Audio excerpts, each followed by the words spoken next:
ಎಲ್ಲ ಸ್ಪರ್ಧಾರ್ಥಿಗಳಿಗೆ ಸ್ವಾಗತ. PU ಉಪನ್ಯಾಸಕರ ನೇಮಕಾತಿ, ಕೆಸೆಟ್ ಪರೀಕ್ಷೆ ಮತ್ತು ಇತರ ಸ್ಪರ್ಧಾತ್ಮಕ ಪರೀಕ್ಷೆಗಳಿಗೆ ಅರ್ಥಶಾಸ್ತ್ರ ವಿಷಯವನ್ನು ಡಿಸ್ಕಷನ್ ಮಾಡ್ತಾ ಇದ್ವಿ. ಹಿಂದಿನ ವಿಡಿಯೋಗಳಲ್ಲಿ ಸೂಕ್ಷ್ಮ ಅರ್ಥಶಾಸ್ತ್ರಕ್ಕೆ ಸಂಬಂಧಪಟ್ಟಂಥ ಕಾನ್ಸೆಪ್ಟ್ಗಳನ್ನು ಡಿಸ್ಕಷನ್ ಮಾಡಿದ್ವಿ. ಈ ಒಂದು ವಿಡಿಯೋದಲ್ಲಿ ನಾವು ಸೆಕೆಂಡ್ ಪಾರ್ಟ್ ಅಂತಂದ್ರೆ ಸಮಗ್ರ ಅರ್ಥಶಾಸ್ತ್ರವನ್ನು ಡಿಸ್ಕಷನ್ ಮಾಡ್ತಾ ಇದ್ವಿ. ಅದರೊಂದಿಗೆ ಮೊದಲಿಗೆ ಈ ಸಿಲಾಬಸ್ಸನ್ನು ನೋಡ್ಕೊಳ್ಬೇಕು. ಯಾಕಂತಂದ್ರೆ ಇಲ್ಲಿ ಮೈಕ್ರೋ ಅಂತಾಗಿದೆ, ಇದು ಮೈಕ್ರೋ ಅಂತಲ್ಲ, ಇದು ಮ್ಯಾಕ್ರೋ ಅಂಥೇಳಿ, ಮ್ಯಾಕ್ರೋ ಎಕನಾಮಿಕ್ಸ್ ಅಂಥೇಳಿ ಕರಿತೀವಿ, ಸಮಗ್ರ ಅರ್ಥಶಾಸ್ತ್ರ ಅಂಥೇಳಿ. ಅದರ ಒಂದು ಸಿಲಾಬಸ್ಸನ್ನು ನೋಡ್ತಾ ಇದ್ದೀವಿ. ಈ ವಿಡಿಯೋದಲ್ಲಿ ನಾವು ಡಿಸ್ಕಷನ್ ಮಾಡ್ತಿರುವಂಥದ್ದು ಸಿಲಾಬಸ್ಸು ಸ್ಪೆಷಲಾಗಿ ಮ್ಯಾಕ್ರೋ ಎಕನಾಮಿಕ್ಸ್ ಸಬ್ಜೆಕ್ಟ್ ಸಂಬಂಧಪಟ್ಟಂಗೆ. ಇಲ್ಲಿ ಕೆಸೆಟ್ ಪರೀಕ್ಷೆಯ ಒಂದು ಸಿಲಾಬಸ್ ಮತ್ತು ಅಸಿಸ್ಟೆಂಟ್ ಪ್ರೊಫೆಸರ್ ಎಕ್ಸಾಮ್ ಆಗಿತ್ತಲ್ಲ, ಸೊ ಅದಕ್ಕೆ ಸಂಬಂಧಪಟ್ಟಂಥ ಎಕನಾಮಿಕ್ಸ್ ಸಿಲಾಬಸ್ಸು, ಮತ್ತು ಇನ್ನು PU ಲೆಕ್ಚರ್ ರಿಕ್ರೂಟ್ಮೆಂಟ್ ಆಗಿತ್ತು ಹಿಂದಿನ ಒಂದು ಅವಧಿಯಲ್ಲಿ. ಸೊ ಅದಕ್ಕೆ ಸಂಬಂಧಪಟ್ಟಂಥ ಏನು ಎಕನಾಮಿಕ್ಸ್ ಸ್ಪೆಷಲಾಗಿ ಮ್ಯಾಕ್ರೋ ಎಕನಾಮಿಕ್ಸ್ ಸಂಬಂಧಪಟ್ಟಂಥ ಸಿಲಾಬಸ್ಸನ್ನು ನೋಡ್ತಾ ಇದ್ವಿ. ಅಂದ್ರೆ ಕೆಸೆಟ್ಟು, ಅಸಿಸ್ಟೆಂಟ್ ಪ್ರೊಫೆಸರ್ ಮತ್ತು PU ಲೆಕ್ಚರ್ ರಿಕ್ರೂಟ್ಮೆಂಟ್ ಸಂಬಂಧಪಟ್ಟ ಹಾಗೆ ಇರುವಂತಹ ಎಕನಾಮಿಕ್ಸ್ ಸಿಲಾಬಸ್ಸಲ್ಲಿ ಸಮಗ್ರ ಅರ್ಥಶಾಸ್ತ್ರಕ್ಕೆ ಸಂಬಂಧಪಟ್ಟಂಥ ಸಿಲಾಬಸ್ಸನ್ನು ಈ ಒಂದು ಕ್ಲಾಸಲ್ಲಿ ಡಿಸ್ಕಷನ್ ಮಾಡ್ತಾ ಇದ್ವಿ. ಹಾಗಾದರೆ ಮೊದಲಿಗೆ ಈ ಸಿಲಾಬಸ್ ಏನಾಗಿದೆ ಅಂತಂದ್ರೆ ಸಮಗ್ರ ಅರ್ಥಶಾಸ್ತ್ರಕ್ಕೆ ಸಂಬಂಧಪಟ್ಟಂತೆ ಈ PU ಲೆಕ್ಚರ್ ರಿಕ್ರೂಟ್ಮೆಂಟ್ ಸಂಬಂಧಪಟ್ಟಂತೆ ಪೇಪರ್ ಸೆಕೆಂಡ್ ಏನಿದೆ, ಸೊ ಅದಕ್ಕೆ ಸಂಬಂಧಪಟ್ಟಂತೆ ಮ್ಯಾಕ್ರೋ ಎಕನಾಮಿಕ್ ಅನಲೈಸಿಸ್ ಸಂಬಂಧಪಟ್ಟಂತೆ ಸಿಲಾಬಸ್ ಇದೆ. ಹಾಗಾದರೆ ಏನೇನು ಹೈಲೈಟ್ ಮಾಡ್ಬೋದು ಅಂತಂದ್ರೆ ಮೊದಲಿಗೆ ಈ ಕಾನ್ಸೆಪ್ಟ್ಸ್ ಆಫ್ ನ್ಯಾಷನಲ್ ಇನ್ಕಮ್ ಅಂಥೇಳಿ, ರಾಷ್ಟ್ರೀಯ ಆದಾಯದ ಬಗ್ಗೆ ಫಸ್ಟ್ ನಾವು ಹೈಲೈಟ್ ಮಾಡೋದೇ ಸಮಗ್ರ ಅರ್ಥಶಾಸ್ತ್ರದಲ್ಲಿ ಮೊದಲಿಗೆ ನಾವು ಹೈಲೈಟ್ ಮಾಡೋದೇ ರಾಷ್ಟ್ರೀಯ ಆದಾಯದ ಬಗ್ಗೆ. ಹಾಗಾಗಿ ನ್ಯಾಷನಲ್ ಇನ್ಕಮ್ ಬಗ್ಗೆ, ಅದರೊಂದಿಗೆ ಅದರ ಅಕೌಂಟಿಂಗ್ ಬಗ್ಗೆ, ಆಮೇಲೆ ಅಲ್ಲಿ ಡಿಫಿಕಲ್ಟೀಸ್ ಇರ್ತಾವೆ ಕೆಲವೊಂದನ್ನು ಕ್ಯಾಲ್ಕುಲೇಷನ್ ಮಾಡುವಾಗ, ಆಮೇಲೆ ಇಂಪಾರ್ಟೆನ್ಸ್ ಆಫ್ ನ್ಯಾಷನಲ್ ಇನ್ಕಮ್ ಅಂತೇಳಿ. ಓಕೆನಾ? ಸೊ ಇದರದೊಂದು ಅವಶ್ಯಕತೆ ಬಗ್ಗೆ ಸಂಬಂಧಪಟ್ಟಂಗೆ ಕ್ವಶನ್ಸನ್ನು ಕೇಳ್ತಾ ಇರ್ತಾರೆ. ಇನ್ನು ಕ್ಲಾಸಿಕಲ್ ಫುಲ್ ಎಂಪ್ಲಾಯ್ಮೆಂಟ್ ಥಿಯರಿ ಅಂತಿದೆ. ಅಂತಂದ್ರೆ ಸಾಂಪ್ರದಾಯಿಕ ಅರ್ಥಶಾಸ್ತ್ರಜ್ಞರ ಪ್ರಕಾರ ಈ ಆರ್ಥಿಕತೆಯಲ್ಲಿ ಯಾವಾಗಲೂ ಪೂರ್ಣೋದ್ಯೋಗ ಇರುತ್ತೆ ಅಂತ ಹೇಳ್ತಿರ್ತೀವಿ. ಸೊ ಅದ್ರ ಬಗ್ಗೆ ಸಂಬಂಧಪಟ್ಟಂಥ ಕಾನ್ಸೆಪ್ಟ್ ಇದೆ. ಆಮೇಲೆ ಇಂಪ್ಲಿಕೇಶನ್ಸ್ ಆ್ಯಂಡ್ ಕ್ರಿಟಿಕ್ಸ್ ಅಂದ್ರೆ ಇಲ್ಲಿ ಅದ್ರ ಬಗ್ಗೆ ಸಾಂಪ್ರದಾಯಿಕ ಪಂಥದ ಅರ್ಥಶಾಸ್ತ್ರಜ್ಞರು ಹೇಳುವಂಥ ವಿಷಯಗಳನ್ನು ಕೇನ್ಸ್ ಏನು ಮಾಡ್ತಾರೆ ಅಂತಂದ್ರೆ ಥಿಯರಿ ಏನು ಮಾಡುತ್ತೆ, ಅದನ್ನು ವಿಮರ್ಶೆ ಮಾಡುತ್ತೆ. ಸೊ ಅದ್ರ ಬಗ್ಗೆ ಇರುವಂಥದ್ದು. ಆಮೇಲೆ effective demand, concept of effective demand, ಪರಿಣಾಮಕಾರಿ ಬೇಡಿಕೆ ಬಗ್ಗೆ. ಆಮೇಲೆ ಕನ್ಸಂಪ್ಷನ್ ಫಂಕ್ಷನ್, ಅನುಭೋಗದ ಬಿಂಬಕ. ಇನ್ವೆಸ್ಟ್ಮೆಂಟ್ ಫಂಕ್ಷನ್, ಹೂಡಿಕೆ ಬಿಂಬಕ. ಇನ್ನು theory of multiplies relevance of Keynesian policies ಅಂತಿದೆ ನೋಡಿ. ಸೊ ಇದ್ರ ಸಂಬಂಧಪಟ್ಟಂತೆ. ಆಮೇಲೆ ಮನಿ ಡಿಮ್ಯಾಂಡ್ ಡಿಟರ್ಮೈನ್ಸ್ ಅಂದ್ರೆ ಈ ಹಣದ ಬೇಡಿಕೆಯನ್ನು ನಿರ್ಧರಿಸುವ ಅಂಶಗಳು ಅಂಥೇಳಿ. ಇನ್ನು theories of money and demand ಅಂತೇಳಿದೆ ನೋಡಿ, ಹಣದ ಬೇಡಿಕೆಯ ಸಿದ್ಧಾಂತಗಳು ಅಂಥೇಳಿ. ಇನ್ನು determinants of money and supply. ಇಲ್ಲಿ supply of money and demand for money ಅಂಥೇಳಿ ಎರಡು ಕಾನ್ಸೆಪ್ಟ್ ಅಂದರೂ ಬಂದೇ ಬರ್ತಾವೆ. ಯಾಕಂದ್ರೆ ಹಣದ ಬಗ್ಗೆ ಸಂಬಂಧಪಟ್ಟಂಥ ವಿಷಯಗಳನ್ನೇ ನಾವು ಸಮಗ್ರ ಅರ್ಥಶಾಸ್ತ್ರದಲ್ಲಿ ಚರ್ಚೆ ಮಾಡ್ತೀವಿ. ಇನ್ನು ಥಿಯರೀಸ್ ಆಫ್ ಇನ್ಫ್ಲೇಷನ್, ಇಲ್ಲಿ ಹಣದುಬ್ಬರಕ್ಕೆ ಸಂಬಂಧಪಟ್ಟ ಹಾಗೆ. ಇನ್ನು demand pull and cost push theories ಅಂತ ಬರ್ತವೆ. ಅದಾದಮೇಲೆ stagflation and measures to control inflation. ಇಲ್ಲಿ ಏನು ಈ ಬೆಲೆಗಳು ಏರ್ತಾ ಇರೋದನ್ನು ಹೆಂಗೆ ನಿಯಂತ್ರಣ ಮಾಡಬೇಕು ಅಥವಾ ಹಣದುಬ್ಬರವನ್ನು ನಿಯಂತ್ರಣ ಮಾಡುವಂತಹ ವಿಧಾನಗಳು. ಆಮೇಲೆ ಥಿಯರೀಸ್ ಆಫ್ ಬಿಸ್ನೆಸ್ ಸೈಕಲ್, ಇದು ಕೂಡ ಇಂಪಾರ್ಟೆಂಟ್ ಕಾನ್ಸೆಪ್ಟ್ ಇದು. ಇನ್ನು policies to control economic fluctuation. ಇದಕ್ಕೆ ಸಂಬಂಧಪಟ್ಟಂಥ ಕ್ವಶನ್ಸ್ಗಳನ್ನ ಕೇಳ್ತಾರೆ. ಸೊ ಹಾಗಾಗಿ ಇಷ್ಟು ಸಿಲಾಬಸ್ ಏನಾಗಿದೆ second paper PU lecturer recruitment ಸಂಬಂಧಪಟ್ಟಾಗೆ. ಈ ಸಿಲಾಬಸ್ಸು ಹಳೆಯ ಸಿಲಾಬಸ್ ಆಗಿದ್ರೂ ಕೂಡ ಇನ್ಮೇಲೆ ಮಾಡುವಂಥ ಸಿಲಾಬಸ್ ಮಾಡಿದರೂ ಕೂಡ ಅದು ಅಷ್ಟೊಂದು ಏನು ಬದಲಾವಣೆ ಆಗೋದಿಲ್ಲ. ಆಲ್ಮೋಸ್ಟ್ 80% ಸೇಮೇ ಇರುತ್ತೆ, ಏನು ಚೇಂಜಸ್ ಆಗೋದಿಲ್ಲ. ಯಾಕಂದರೆ ಎಲ್ಲ ಇವು ಇಂಪಾರ್ಟೆಂಟ್ ಕಾನ್ಸೆಪ್ಟ್ಗಳೇ ಆಗಿರೋದ್ರಿಂದ ಅಷ್ಟು ದೊಡ್ಡ ಪ್ರಮಾಣದಲ್ಲಿ ಸಿಲೆಬಸ್ಸನ್ನು ಚೇಂಜ್ ಮಾಡೋದಿಲ್ಲ. ಸೊ ಇದು PU ಉಪನ್ಯಾಸಕ ನೇಮಕಾತಿಗೆ ಸಂಬಂಧಪಟ್ಟಂಥ ಸಿಲೆಬಸ್ಸು, ಸ್ಪೆಷಲಾಗಿ ಸಮಗ್ರ ಅರ್ಥಶಾಸ್ತ್ರಕ್ಕೆ ಸಂಬಂಧಪಟ್ಟಂಥ ಸಿಲೆಬಸ್ಸು. ಇನ್ನು KSET ಮತ್ತು ಅಸಿಸ್ಟೆಂಟ್ ಪ್ರೊಫೆಸರ್ಗೆ ಸಂಬಂಧಪಟ್ಟಂತೆ ಸಮಗ್ರ ಅರ್ಥಶಾಸ್ತ್ರಕ್ಕೆ ಸಂಬಂಧಪಟ್ಟಂತೆ ಯಾವ್ಯಾವ ಸಿಲೆಬಸ್ಸನ್ನು ಕೇಳಿದರು ಅನ್ನೋದನ್ನು ಕೂಡ ನಮ್ಗೆ ಗೊತ್ತಿರಬೇಕಾಗತ್ತೆ. ಯಾಕಂದ್ರೆ ಯಾವ ಟಾಪಿಕ್ಸು ಯಾವ ಪಾಯಿಂಟ್ಸು ಇಂಪಾರ್ಟೆಂಟ್ ಅದಾವ ಅನ್ನೋದು ನಮಗೆ ಗೊತ್ತಾಗತ್ತೆ.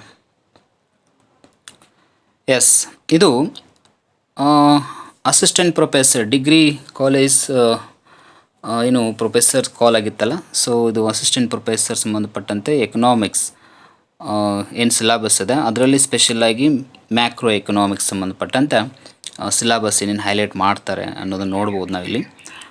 ಏನಿದೆ ಅಂತಂದ್ರೆ ಇಲ್ಲಿ ಕೂಡ determinants of output and employment ಸಂಬಂಧಪಟ್ಟಂಗಿದೆ ನೋಡಿ ಇಲ್ಲಿ. ಆಮೇಲೆ classical and Keynesian approach, yes ಇದು ಆಲ್ರೆಡಿ PU ಲೆಕ್ಚರ್ ರಿಕ್ರೂಟ್ಮೆಂಟ್ ಸಂಬಂಧಪಟ್ಟಂಗೆ ಈ ಸಿಲೆಬಸ್ ಇತ್ತು.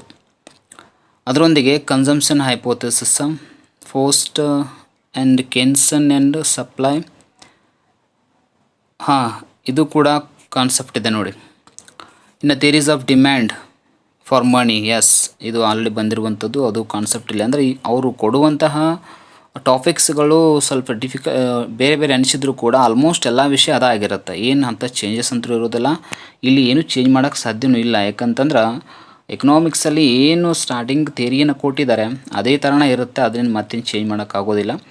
So different approaches to money supply, yes ಇವೆರಡು ಕಾನ್ಸೆಪ್ಟ್ ಅಂತೂ ಇದ್ದೇ ಇರುತ್ತೆ.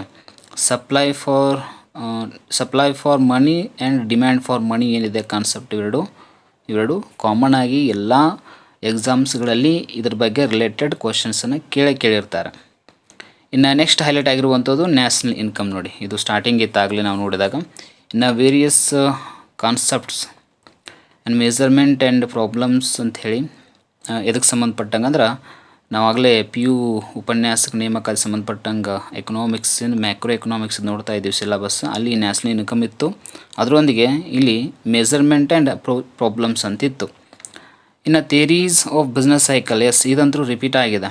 ಸೊ ಇಲ್ಲಿ ಕೂಡ ಈ ಸಿಲೆಬಸ್ ಇದೆ, ಅಲ್ಲಿ PU ಲೆಕ್ಚರ್ ರಿಕ್ರೂಟ್ಮೆಂಟ್ ಸಂಬಂಧಪಟ್ಟಂಗೆ ಸಿಲೆಬಸ್ಸನ್ನು ಹಾಕಿದ್ದಾರೆ. ಇನ್ನು ಇನ್ಫ್ಲೇಷನ್ ಬಗ್ಗೆ ಅಂತೂ ಇದ್ದೇ ಇದೆ.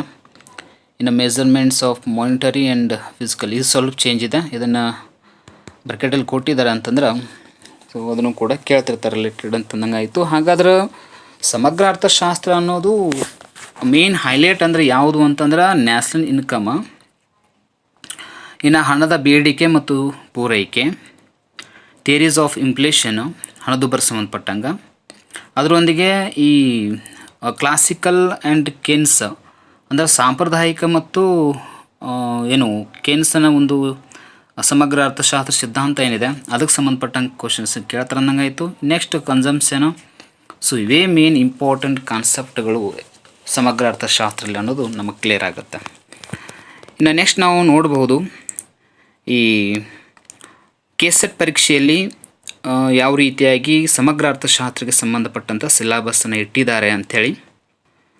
ಎಸ್ ಇದು KSET ಪರೀಕ್ಷೆಗೆ ಸಂಬಂಧಪಟ್ಟಂತೆ ಸಮಗ್ರ ಅರ್ಥಶಾಸ್ತ್ರದ ಸಿಲೆಬಸ್. ಹಾಗಾದರೆ ಇಲ್ಲಿ ಏನೇನು ಹೈಲೈಟ್ ಮಾಡಲಾಗಿದೆ ಅಂತ ನೋಡಿದಾಗ ಇಲ್ಲಿ ಕೂಡ ಫಸ್ಟ್ ನ್ಯಾಷನಲ್ ಇನ್ಕಮ್ ಅಂತಿದೆ. ಸೊ ಅದು ಕಾನ್ಸೆಪ್ಟ್ಸ್ ಆ್ಯಂಡ್ ಮೆಜರ್ಮೆಂಟ್ಸ್ ಅಂಥೇಳಿ, ಇದು ಕೂಡ ಅಲ್ಲಿ PU ಲೆಕ್ಚರ್ ರಿಕ್ರೂಟ್ಮೆಂಟ್ ಸಂಬಂಧಪಟ್ಟಂಗೂ ಕಾನ್ಸೆಪ್ಟ್ ಇತ್ತು ಇದು. ಆಮೇಲೆ ಅಸಿಸ್ಟೆಂಟ್ ಪ್ರೊಫೆಸರ್ ಏನು ಸಿಲೆಬಸ್ ಇದೆ ಅಲ್ಲಿ ಕೂಡ ಇದನ್ನು ಸಿಲೆಬಸ್ಸನ್ನು ಕವರ್ ಮಾಡಿದ್ದಾರೆ. ಆಮೇಲೆ determines of output and employment, ಇದು ಅಸಿಸ್ಟೆಂಟ್ ಪ್ರೊಫೆಸರ್ ಏನು ಸಿಲೆಬಸ್ ಇತ್ತು ಅಲ್ಲಿತ್ತಿದು. ಆಮೇಲೆ ಇನ್ನು ಕ್ಲಾಸಿಕಲ್ ಕೆನ್ಸನ್, ಇದು ಕೂಡ ಎರಡೂ ಕಡೆ ಇದೆ, ಇದು ಮೂರು ಕಡೆಯೂ ಕೂಡ ಬರುತ್ತೆ.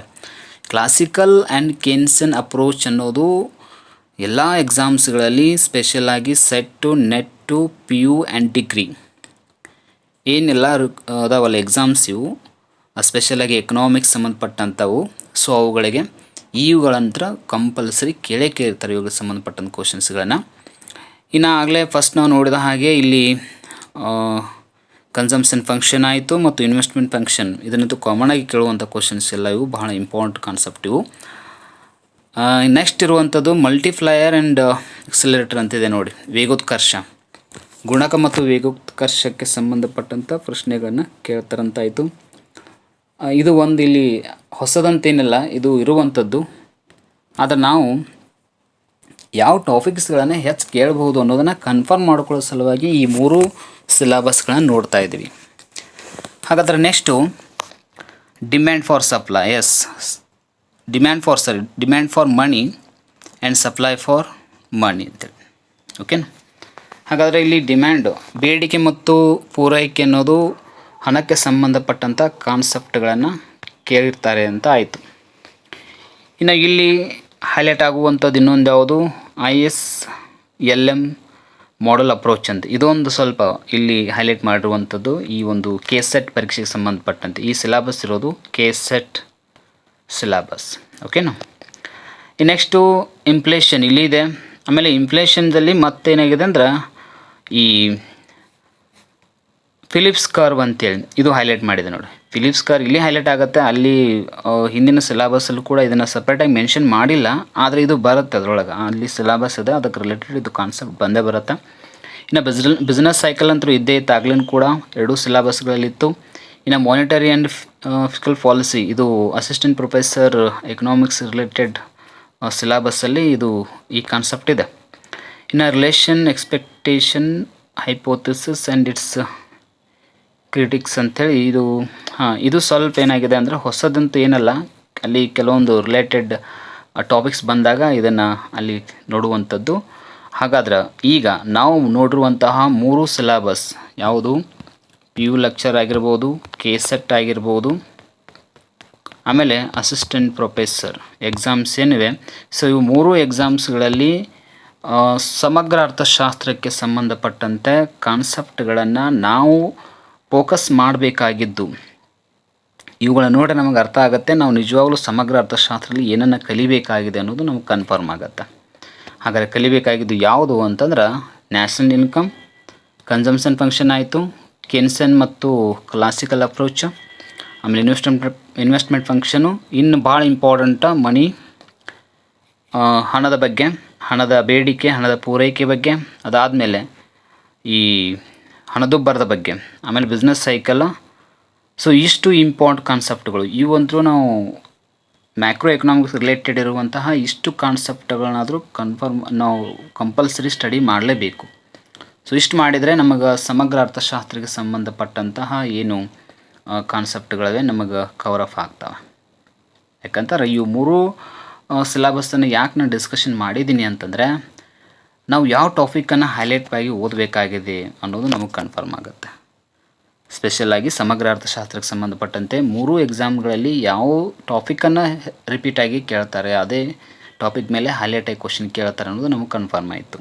ಸೊ ಇನ್ಮೇಲೆ ನಾವು ಏನು ಮಾಡ್ಬೋದು, ನ್ಯಾಷನಲ್ ಇನ್ಕಮ್ ಆಯಿತು, ಕೆನ್ಸನ್ನ ಕ್ಲಾಸಿಕಲ್ ಅಪ್ರೋಚ್ ಆಯಿತು. ಸೊ ಇವುಗಳನ್ನು ಸ್ಟೆಪ್ ಬೈ ಸ್ಟೆಪ್ ಸ್ಟಡಿ ಮಾಡಲಿಕ್ಕೆ ಅನುಕೂಲ ಆಗುತ್ತೆ. ಸೊ ಇಷ್ಟು ಸಿಲೆಬಸ್ ನಾವು ಕವರ್ ಮಾಡಿದರೆ ಆಲ್ಮೋಸ್ಟ್ ಸೆಟ್ ಆಯಿತು, ನೆಟ್ ಆಯಿತು, ಅಥವಾ PU ಲೆಕ್ಚರ್ ಆಯಿತು, ಡಿಗ್ರಿ ಕಾಲೇಜ್ ಅಸಿಸ್ಟೆಂಟ್ ಪ್ರೊಫೆಸರ್ ಆಯಿತು, ಅಥವಾ ಇನ್ಯಾವುದೇ ಎಕನಾಮಿಕ್ಸ್ ರಿಲೇಟೆಡ್ ಏನು ಕ್ವಶನ್ಸ್ ಬರ್ತವೆ ಎಲ್ಲ ಇವೇ ಆಗಿರ್ತವೆ ಅನ್ನೋದು ನಮಗೆ ಕನ್ಫರ್ಮ್ ಆಯಿತು. ಸೊ ನೆಕ್ಸ್ಟ್ ಕ್ಲಾಸಿಂದ ನಾವು ಸಮಗ್ರ ಅರ್ಥಶಾಸ್ತ್ರಕ್ಕೆ ಸಂಬಂಧಪಟ್ಟಂಥ ಕಾನ್ಸೆಪ್ಟ್ಗಳನ್ನು syllabus wise, almost syllabus wise ಅಂದರೆ ಎಲ್ಲ ಸಿಲೆಬಸ್ ಒಂದೇ ಇದೆ.